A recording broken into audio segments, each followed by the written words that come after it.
And Donald Trump spent much of the day in Texas, restocking his campaign war chest with money from donors from here in the Lone Star State. Fox 7's Rudy Koski was in San Antonio for Trump's stop there, and he joins us now with a look at the visit. Rudy. Hi, Mike. The ongoing GOP firestorm served as the backdrop to Donald Trump's trip to Texas today. This is a state that he is expected to win despite all the recent controversy that's taking place. And it's why he's banking on Texas Republicans to help pump some much-needed cash into his troubled campaign.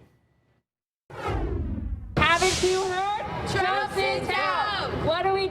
Shut it down. Protesters and supporters of Donald Trump faced off Tuesday morning in front of San Antonio's Grand Hyatt. Trump for president. Trump for president. Trump. Trump. As the curbside debate heated up, the controversial GOP nominee arrived a block away. There was only a brief glimpse of Trump giving a thumbs up as he entered the garage area. Trump supporters paid $500 for the lunch gathering and as much as $100,000 to meet and take a photo with him. Michelle BURK said she came down just to see who would show up. These people, when you ask them, why are you here? It's like, well, we just want change. It's like, what change do you want? I want to know who these people with all this money are that have no sense except to keep throwing it at this man, this horrible example of American. Teresa Sobrowski, a retired military contract worker, was among those who bought a $500 ticket. This is a chance for America to come back as America as we know it, and this is the last-ditch effort. Before Trump arrived, state Democratic Party leaders held dual news conferences in Dallas and San Antonio. They made it clear the welcome mat was not out. When you begin to think about all of the groups that Clinton has been able to get to rally around her, they're the same groups that Trump has disparaged. Trump's swing through Texas comes after last week's video dump of crude comments that he made about a TV personality he said he wanted to have sex with, and rude comments about women in general.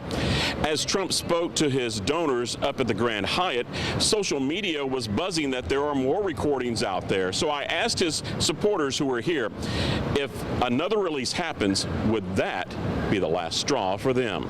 I don't know that it would change me because I think they need to dig deeper into other issues. People are people. You know, everybody does wrong. Everybody.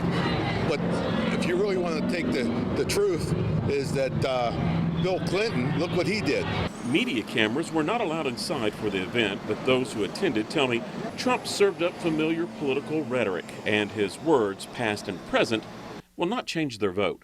Basically, it's a movement. It's been a movement within the party, and now it's a movement on the general level. And, I just want to contribute to making, America great again. Trump spent less than an hour inside the Grand Hyatt. He waved from his motorcade as he headed off for other fundraising events in Dallas and later in Florida. Now, according to the most recent Federal Elections Commission report, Texans have contributed only $7 million to Trump. Today's trip will, of course, add to that amount, but we won't know by how much until the next filing deadline, which is only a few days before the November election.